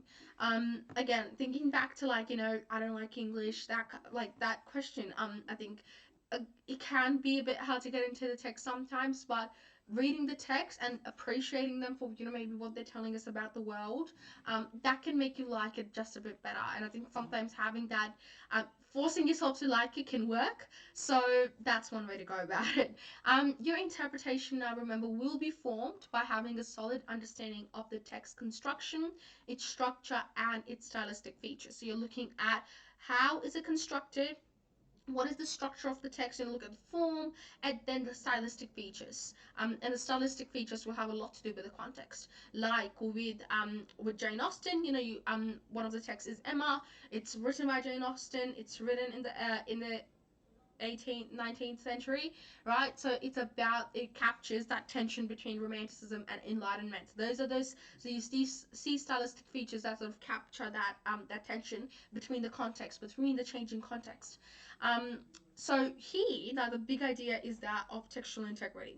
What is the impact of the text? That is what textual integrity is. You're looking at the textual integrity of the text. What is the impact of the text? Does it portray any universal or enduring values? What effect does it have on the contemporary and contextual audiences? So basically, that's what textual integrity is. Textual integrity is what impact does the text have? You know, how is it showing these specific ideas, universal ideas that are relevant to both contemporary and cultural audiences? And we will talk about textual integrity in a lot of depth as we go through our slides. So the syllabus, now what's different? No module focus. That is fake news. You know, you would have heard, if you read the syllabus, it doesn't, unlike Common Mod, where you're looking at human experiences, like I said earlier, or with Module A, where you're looking at the comparison, it can feel like with Mod B, there's no module focus, like it's just the text. But that is the module focus, that you're studying the text in, you know, on its own. You're studying the text for what it is. With human experiences, you're studying the text for the human experiences it portrays. So it's not about the text, it's about human experiences. With textual conversation, it's about the ideas that they're exchanging and why they're exchanging. It's not about the text, it's about those ideas and the conversation, the similarities and differences. But with Mod B, it's about the text. It's about what is it telling me, you know, about the time it was written, how it's written, why is it written. This is where we also bring in personal interpretation and evaluation, and we'll also be integrating scholars. So you'll be exposed to scholars here. You'll be looking at some research papers, but it's not a big okay. What I mean by that is it's not going to be like a heavy duty work, you know, where you're reading loads and loads of research papers and looking for all critics. It's about just venturing a bit into scholarly articles and looking at what scholars thought about your text. If you've got any questions about that, please send them through. But I think we're all good for now. So, textual integrity, that is the measure of the text's value. So, remember, for a text to have an impact, there needs to be the coherent use of language, form, and concepts. It's the measure of the text's value. What is the text doing? The text also speaks to contextual and contemporary audiences. The contextual audiences are so the audiences to which the time in which the text was written. So, with Shakespeare, his contextual audiences is the Elizabethan audience, and contemporary audiences are us. So your job, remember, is to question: does your text have textual integrity? Does it have textual integrity? Is there a coherent use of form, language, and concepts in order to have a specific impact? Secondly, you apply that personal interpretation of the text to concepts of textual integrity. If the text, for instance, let's say if you again, I'm going to use the example of T.S. Eliot. Sorry, it's a modernist text. It's talking about the big ideas of loneliness and alienation in a changing um, urban landscape. So using these ideas in the text to then talk about how the text is telling us about a changing society and people with changing morals in that society, and that is having an impact on both the contemporary and contextual audiences because it's showing some universal ideas about loneliness and alienation and about morals and changing morals. So that's what we're doing here.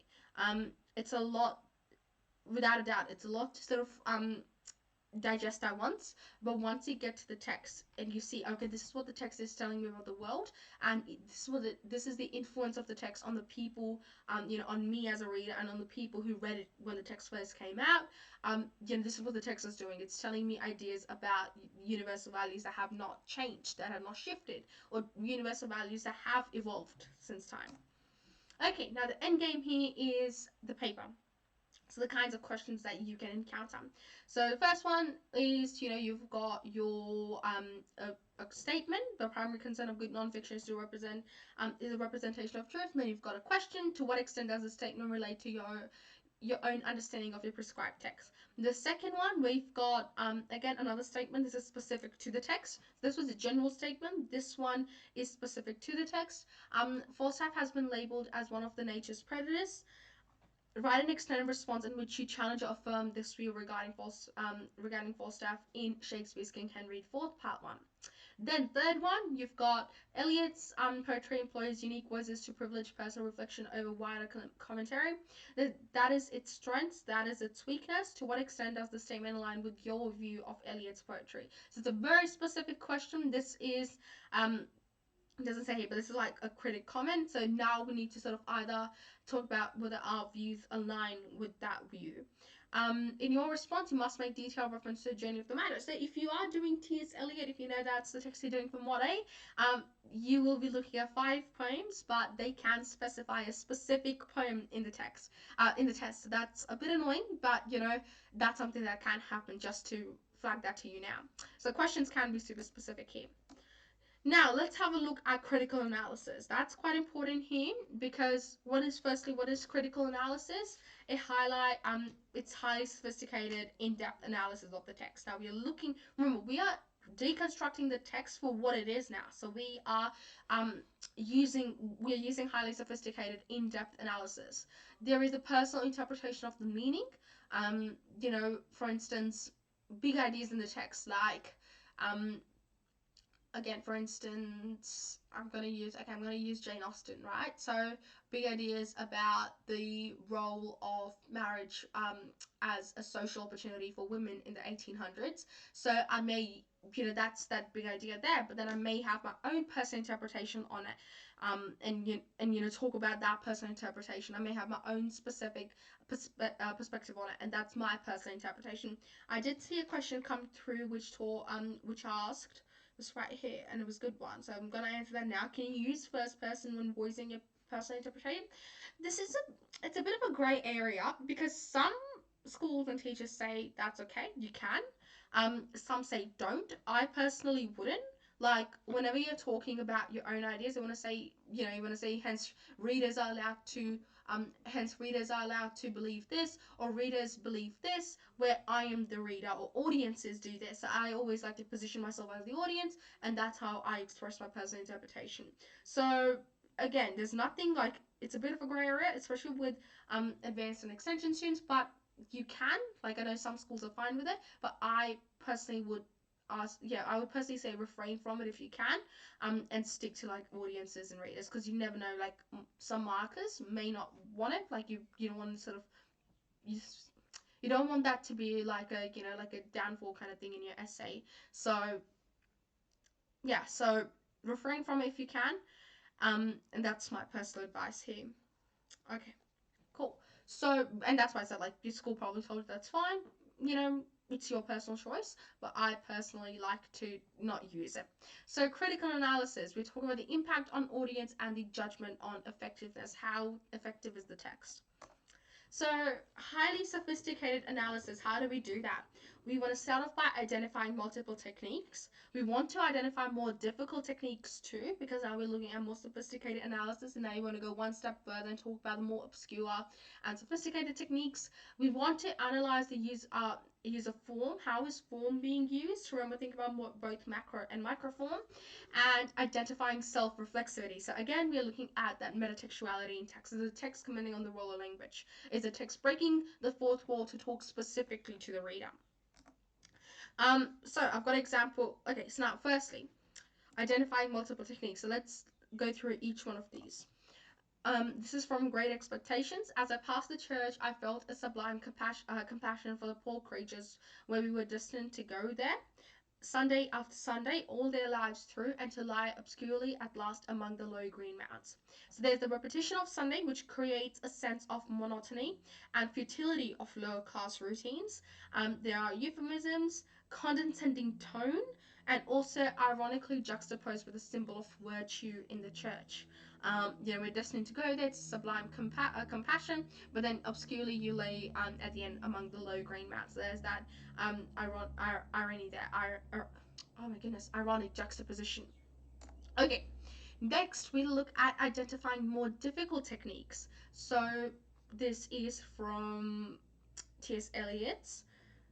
Uh, this is from T.S. Eliot. It's the third poem that you would look at, whose name I've just seemed to have forgotten, quite interestingly, but let's start. But we've got the epigraph, so the epigraphic allusion to Dante's Inferno, which equates modern life to purgatory. So that is an epigraphic allusion. Then we've got the juxtaposition of romanticist imagery with modernist. So let us go, then you and I, when the evening, no, this is the first one. When the evening is spread out against the sky like a patient etherized upon a table. So this is the journey of no. This is the love song of J. Alfred Prufrock. That's what it is. And then we've got a synecdoche, and I have known the arms, known them already. Arms that are bracketed in white and bare. So synecdoche is when different body parts are shown as disconnected. So it talks about like arms, and so like it basically fragments the body parts. That's synecdoche here. Okay, so here are some other techniques that you can look at as well, like assonance, metonymy, oxymoron, enjambment, irony. So you want to be able to use and identify more difficult techniques, and the texts that we're looking at are highly like the canonical sophisticated texts. You'll find them in there too. Okay, now highly sophisticated analysis, analyzing the use of form. Form plays a very significant role here in our analysis. So in Good Night and Good Luck, the use of diegesics plus black and white, that's a use of form, and the impact here is that the audience is immersed in real historical period. In Unfolding Florence, the bricolage, college interview, animation footage, the complexity of a person's life cannot be condensed into a single narrative. So that's an effect of the use of these different features. Finally, identifying self-reflexivity, aka getting meta. So how does the author reflect on the nature of language? So, how do we get meta here? So we can talk about subverting traditions and conventions when texts are using when texts are when texts are using, when texts are subverting different traditions and conventions, like with T.S. Eliot, look at his use of fragmentation, non-linearity, and like and a fragmented structure. So those are, it's subverting those conventional techniques from Romanticism, because he's a modernist writer, and before him it was and at the same time there's aspects of romanticist writing going on, which is more, it's linear, more flowery language. Not the best way to describe it, but you'll know what I mean when I say that. And now he subverts traditions in his writing. Then we've got breaking the fourth wall. So breaking the fourth wall is when when the author is or the composer is speaking directly to the audience. I did see a question come up about the lecture, whether it will be recorded or not. It is recorded, so you will be able to access it once we're done. So identifying self-reflexivity. So we've got breaking the fourth wall, authorial intrusion. So authorial intrusion is when the author is intruding, like they're speaking. A really big example of this that I can immediately think of from the top of my head, if you have watched or read a series of Unfortunate Events, Lemony Snicket is a classic example of authorial intrusion. There are a lot more other examples. You do see sort of in Bridgerton too, where this author, so you can also see it there. So finally, self-referential, so discusses language and writing, and that's about discussing the role of language. Awesome. So personal interpretation and judgment on effectiveness. So it's about the unity of language concepts and forms. So your personal interpretation is here. Okay, so now remember, your personal interpretation is here, where all these three ideas come together.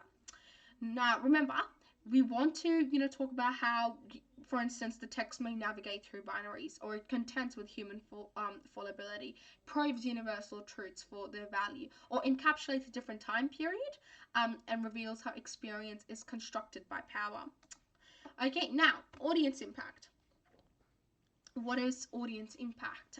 So with audience impact, we want to look both at contextual and contemporary responders. So we want to look at both the influence of context on the composition of the text, and also the reception of the text in different time periods. That's contextual, and how the text can argue against contextual values. So when I talk about T.S. Eliot, he's arguing against some of those underlying romanticist values, through his modernist writing. Contemporary responders, how is the message enduring? We are the contemporary responders. How is the message enduring? So is the message is the text questioning our values? Is it critiquing outmoded literary conventions? And is it reflecting on our identity as a society? So a sample analysis here is the disorientation of individual in the burgeoning 20th century mass culture is embodied in the self-effacing narrator of Rhapsody on a Windy Night, whose lack of agency is parodied by the personification of the lamps.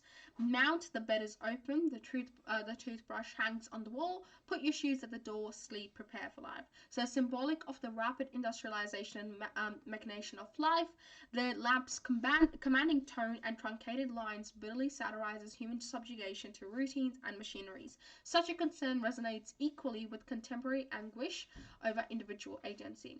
So we are looking at here with the analysis. You can see how each technique is backed by the effect.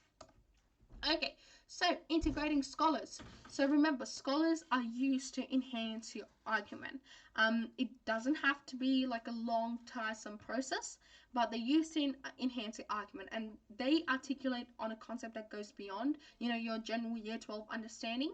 And I don't mean that in a condescending way, but it does encapsulate different ideas and theories that we don't come across in year 12. They point out more complex combination of techniques in the text too, which you can always use in your own analysis, and they back up any of your points, that may look like they're out of reach. So if you've got a unique point that you want to talk about, you find a scholar to back yourself, that is going to be a solid piece of analysis. If you've got any questions about critics, how many you should use or whatever, just pop them up and we can go through that as well. But, using 1 or 2 quotes for your essay from a critic is fine. 1 is enough. You can use 2 if it's super helpful. You want to use, you don't. Okay, now you can always go against a critic too, but only do that if you've got evidence to back yourself. Finally, who is a critic? So you can utilize a range of different resources. You know, everyone who comments on the text and criticize, well, not criticize specifically, but has an opinion on it, that's a critic. But in your writing, in your essays, you want to use reputed critics. So you want to focus on critics like, you know, you can, from research papers, even like what do you call it, reputed sites like the New York, or like or university websites. They work fine. You don't want to rely on like YouTube reactions for your critics. So kind of be mindful about that. Wouldn't it be better to just make the critics' idea seem like your own? That's a good question. It would be plagiarism if you do that. I mean, it's an interesting idea. It would make you seem more sophisticated, but the marker will probably be able to tell.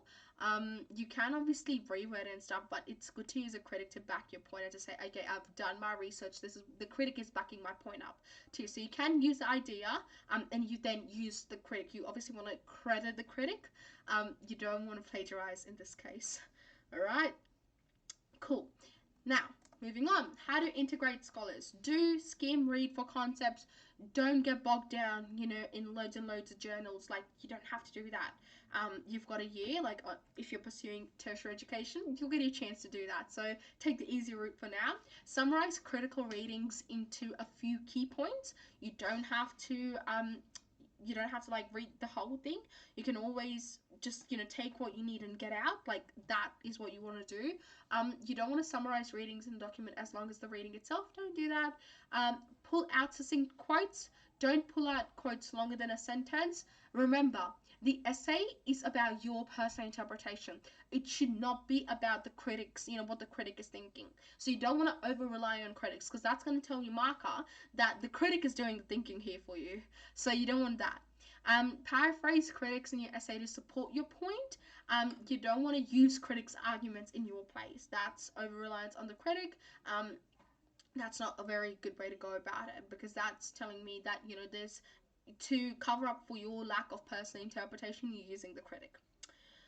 Okay, that's our critical analysis done, and now we look at writing with flair. So writing with flair is all about your personal voice. How do we develop that personal voice?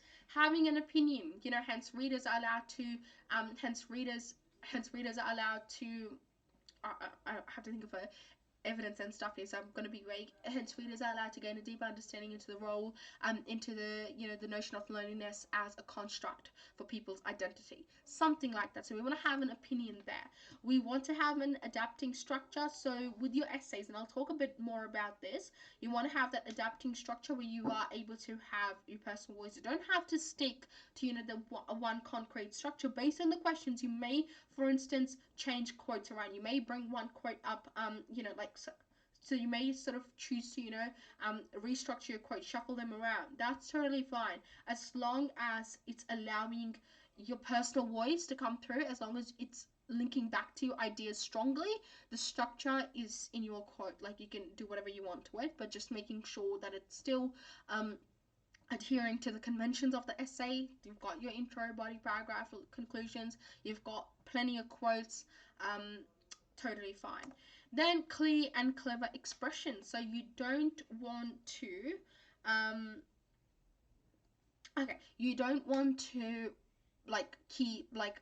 you don't want to repeat yourself. So you want to be succinct, you want to be cohesive, and it can totally happen, you know, when you've got 40 minutes to write an essay. So for modules, for paper 2, you have 40 minutes for each essay and 5 minutes reading time to read the 3 questions. Clear and clever expression. What that means is, be succinct. You can definitely waffle. That's why you practice beforehand, so that you don't waffle on the day.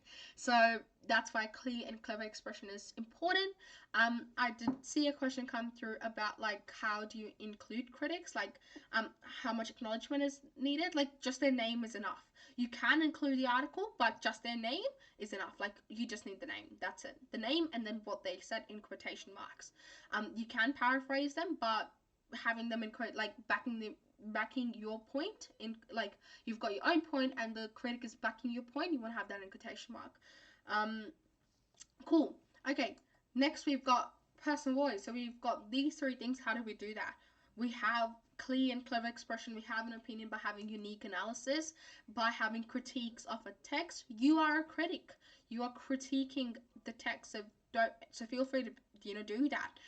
You want to have analysis that flows, and that's why I said sometimes you may have to shuffle your quotes around or something in order to make sure the analysis flows. Like that can happen based on the question. But what you want to avoid is like chucking quotes out and adding in new quotes as you're writing the essay. It can happen if it's like really, if you think you remember a quote, you know the quote, you know the technique, you've used it before, but you chose not to use it in for your final couple of essays, and you feel like, okay, you know what, this is going to be really good, that's all good. But you don't want to sit there and be contemplating, okay, these are the quotes I'm going to use. You want to have that preparation ready to go before you get into the exam room. Introduce rebuttal, so you can rebut you can rebut, like for instance your critic. You can go against what they're saying, but please only do that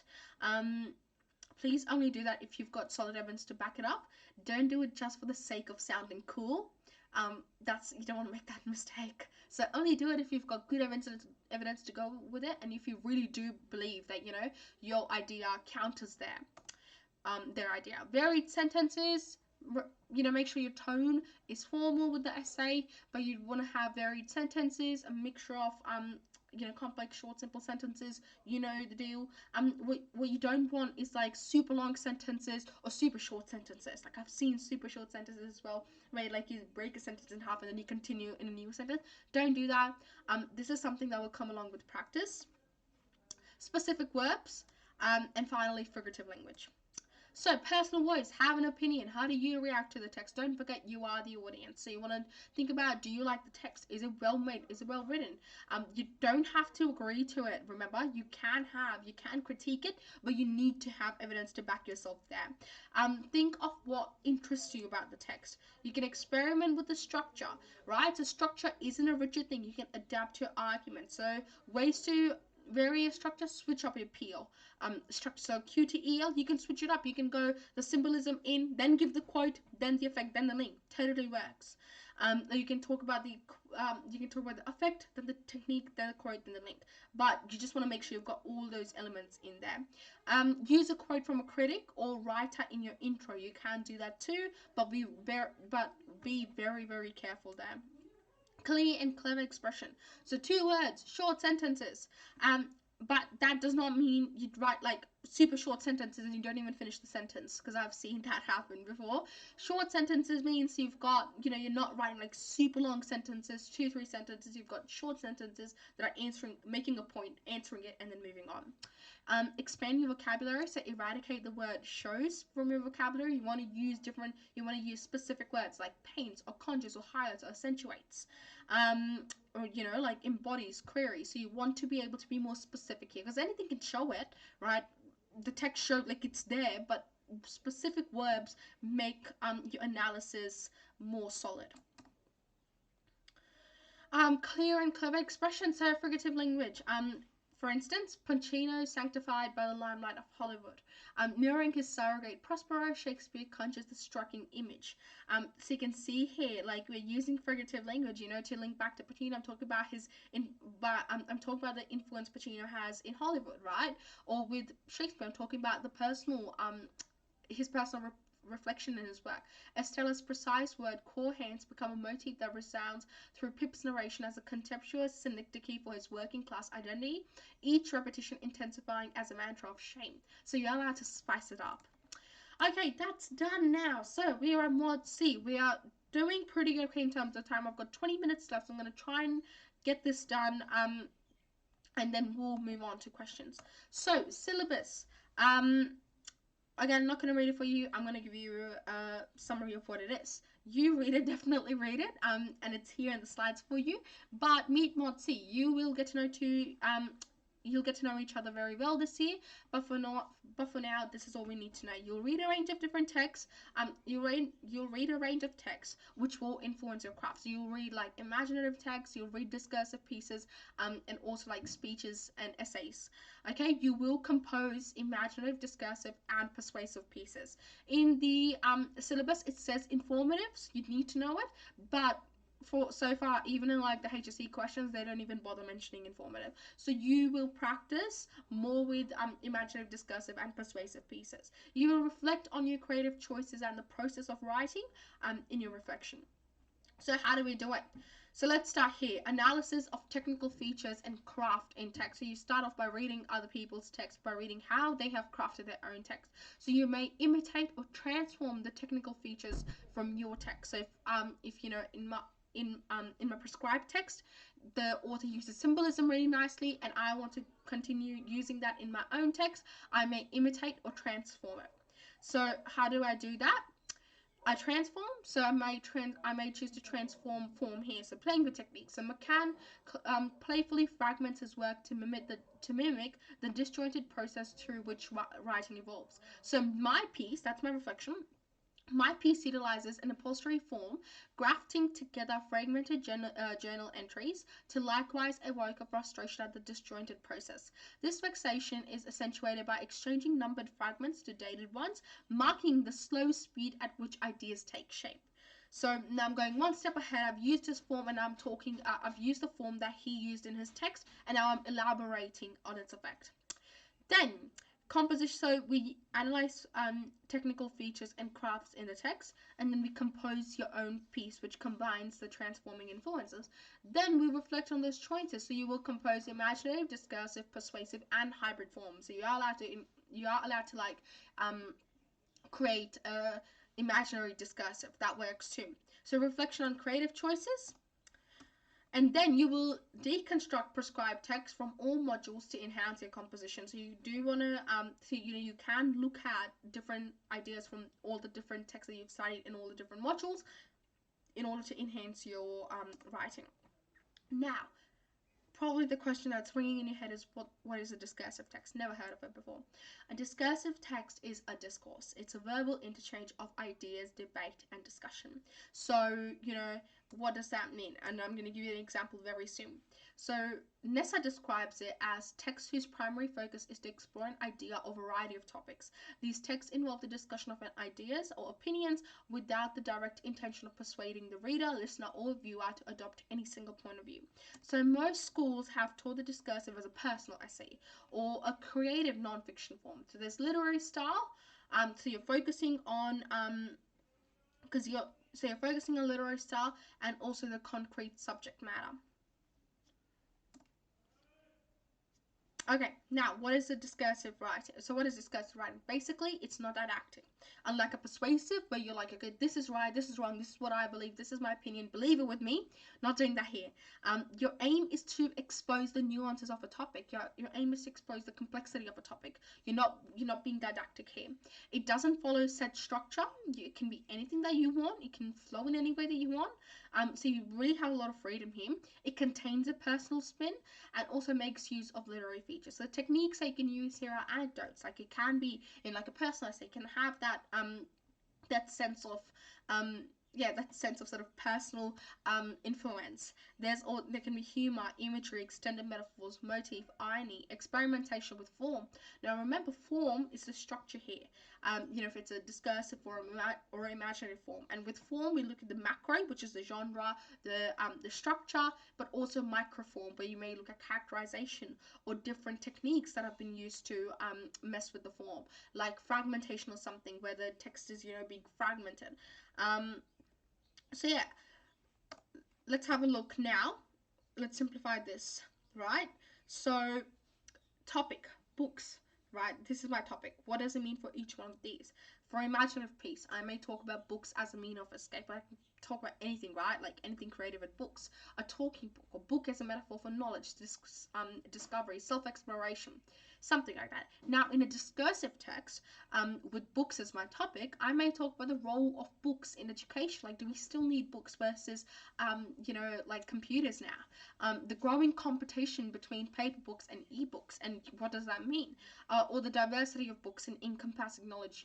Are only non-fiction books knowledgeable, or do fiction also offer knowledge, like moral knowledge or something? Persuasive. So I may talk about why. So I just saw a question in terms of discursive. And it said, can we use inclusive pronouns, we, for discursive essay pieces? Yes, you can. That works fine for discursive. That could, again, be something that you talk about in your reflection, where you talk about how you use collective pronouns. That's totally fine in discursive essays. So now, in persuasive, you may talk about paper books versus ebooks. I may say paper books are still awesome, better than ebooks or something. Books are integral to the education system. Non-fiction books need to be given more importance. So any topic, but I'm arguing for my point here. And then informative, I may give, it's about fact, it's about information, so I may talk about the history of books or the rise of different like contextual literary periods. So basically, hopefully this paints to you the differences between each type of writing. If you've got any specific questions, please pop them up. Okay, so now let's have a look at effective writing. Key principles. So we want to have a strong concept thesis. We want to have a deliberately crafted structure, clever but sparing use of techniques, a simple plot, and we can go one step extra and have a twist. I think a twist is quite important because it does spice up your text and just make sure that your mark is like hooked till the very end, and that can have a huge impact on your writing. So how do we generate ideas? They can come from reading, by writing a lot, journaling your ideas, and by using writing prompts. That always works too. So this is a pre-writing stage. Again, you can look at writing prompts, you can draw on the different world events, you can review a book or movie you find interesting, you can use anecdotes and personal experiences. The process of writing, some more ways to get inspiration. You can use your favorite locations as settings, review your favorite films, books. You can discuss aspects from your schooling life, like, and question the importance of, for instance, education, like standardized tests, are they still the way to go? Something like that. You can write from the perspective of your favorite character, so that could be like a Nessa sanctioned fanfiction. You're allowed to do that. You can use personal anecdotes, take inspiration from family history, objects, or historical events. Process of writing. You want to write your first draft, let it be terrible. Yep, start with whatever inspiration you have, write it quickly, and don't edit it yourself, let it be cheesy. So don't edit yourself, so let your creative juices flow. 2, let it rest, come back to it later. So you can, obviously, time plus cringe will be your best editor. Be harsh when you come back to it, like, you can't cut out those cheesy ideas, and then you want to write a plan to solidify your concept. Revising, things to do, solidify your concept, heighten specific details, experiment with form, so like I said, macro and microform, and things to cut out. Remember, cliches, don't want them. Telling and not showing, melodrama, overindulgent prose, and extremely sensitive subject matter. We don't want that either. Remember, it's for Nessa, it's being marked by a teacher. Want to stick don't want to mess with that. Also remember, the marker that's marking your work has read probably thousands or hundreds, let's be realistic, hundreds of these pieces as they're doing the paper. They do it in like one go, like they look at a batch and they're doing it. So you want your story to stand out, and having original content matter, and personally like a little twist at the end can always help. Ways to stand out: experiment with form. You can have newspaper articles, diary entries, letters, fragmentation, non-linear timeline, but be careful with non-linear timeline. You can also look at absurdist form, unique narrative voice, so unreliable narrators, unlikable protagonists, right? Look at Shakespeare, he wrote Richard III, like that's one unlikable protagonist there, so you can definitely do that. If we can do it, why not you? Infused with personal qualities of characters like sarcastic, insecure, or satirical. Now, use of interesting techniques, and you also want to have specific details and emotions that allow nuance and complexity to be portrayed. Now, reflection. So module C, reflections. Remember, text can catalyze the creation of text. Text may respond to, develop, or refute other texts, and stylistic features and conventions can be imitated or transformed. So you'll draw on the technical and conceptual features of your prescribed text. How to read your module C text. So you can it can serve as a technical model. You can look at the form of your prescribed text, the language techniques that they use, the style and the voice in which the writing is done. So with form, you can look at structure, perspective, linearity. With style and voice, what is the tone of the writing? Is it optimistic? Is it sarcastic? Is it timid or intellectual or wistful? So let's go through a couple of examples. This is from What Time Is It, Where Are You Now? So prescribed text, I can use this as a model of form. So I've got fragmented structure, what Sandy sees or what he imagines Sandy can see. Limited third person, It is mid-afternoon in mid-America, 8.5 hours behind Afghanistan. And finally, weaving together fiction and metafiction. Let's say he definitely is her son. He's 14 years old. So I'm not reading the whole thing, but definitely have a look at this. But to show you that I can use the fragmented structure, the limited third person, and also the metafiction and fiction, the way in which it's weaved together in this text, the way in which it is woven together in this text. Text can also serve as a model for language techniques. So for instance, it's not uncommon for foregrounds highly individualized writing processes. Writers develop own language to describe it. It's not uncommon for macro planners to start writing their novels in the middle. There can be hyperbole, because in other people's methods are always so incomprehensible and horrifying. Extended metaphor, the idea of novel as a house, reiterates how writing is all-consuming and deeply personal. So there's wallpaper in the hall, even if the stairs lead nowhere at all. Okay, now, ways to read prescribed text. So this is from Spotty-Handed Villainesses. So prescribed text can serve as a model for voice. So Atwood playfully positions herself as the voice of reason in this text.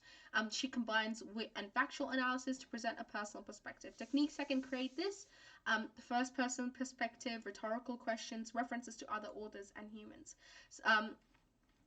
Humor, ways to incorporate technical features. You can imitate, but you can also transform. So you can imitate the same technique and the same purpose as your prescribed text composer, but you can also transform it. You can transform it by using the same technique, but having a new purpose, and that's what you'll be doing more than likely, because your text is different with a different person, with a different purpose, but you can also play with the technique as well. Now, ways to incorporate technical features. So imitate. So for instance, Zadie Smith's interjection of hyperbole in her narrative. In her personal narrative, Tivus create the horrifying methods of others, reveals how the process is highly individualized. Similarly, given that the sample is in the highly personal form of a diary entry, the protagonist frequently expresses herself hyperbolically. So I'm now talking about how I have imitated the technique. I can transform it, so McCann playfully fragments his work to mimic the disjointed process through which writing evolves. Sample utilizes an upholstery form, grafting together fragmented journal entries to likewise evoke a frustration at the disjointed process. This vexation is accentuated by exchanging number fragments to dated ones, marking the slow speed at which ideas take shape. Finally, I can transform it with the same technique but a new purpose. So Atwood's rhetorical questions petition the reader to break down the boundary between author and audience, to actively participate in finding answers to her philosophical questions. In contrast, Sample poses rhetorical questions to destabilize rather than affirm the author's reliability. So remember, with writing reflections, you are getting marks on how you have deconstructed your own writing. So it's not about how well you know prescribed text and how you've talked about the technique and the purpose of the prescribed text. That's what we do in our essays. This is about your writing, so you need to break down your writing. So simplify, think of the reflection the same way you think of a short answer mini essay. So structure 1 can be thematic. So my piece unpacks how language is inherently ambiguous. Paragraph 1 is the ambiguity of language is frustrating for writers aiming to communicate a clear point. Paragraph 2, however, the ambiguity of language opens possibility to communicate. So that's based on themes, right? A second structure could be where my reflection is based on form and language. So I start off with my purpose. Purpose is really important. You need to have a purpose with your writing. So you need to, in your reflection, you need to talk about your purpose. So I may talk about form, so structure of the piece, the text type, the genre, and then language, and then talk about language techniques that link with the purpose. Structure 3, techniques. I can talk about language technique 1 from prescribed text and how you add to it with your own techniques. Part 2, I can talk about paragraph 2, I can talk about language techniques 2 from prescribed text and how you add it, with your own techniques. So you can also do a 1 paragraph one. That's if it's a 5 marker. If it's a 10 marker, you want to have 2 paragraphs. If it's a 5 marker, 1 paragraph works. So prescribed technique plus quote plus link to purpose. So technique influenced by prescribed text plus quote and link to purpose. So that's what we're doing. Aim for about like 2 to 3 quotes from your own piece, and then so for a 10 marker, for each paragraph, aim for about 2 quotes from your own piece and 1 from the prescribed text to show how you've used the prescribed text as a technical model. And that, I think, is a good way to go about it. Now, internal paragraph structure. So prescribed text, but plus quote plus link to their purpose. Then we talk about the technique influenced by prescribed text, the quote plus link to a purpose, and then original technique from your own piece, the quote and the link to purpose. So the emphasis here is at your own writing. That's it, we're done. That's all there is. If you've got any questions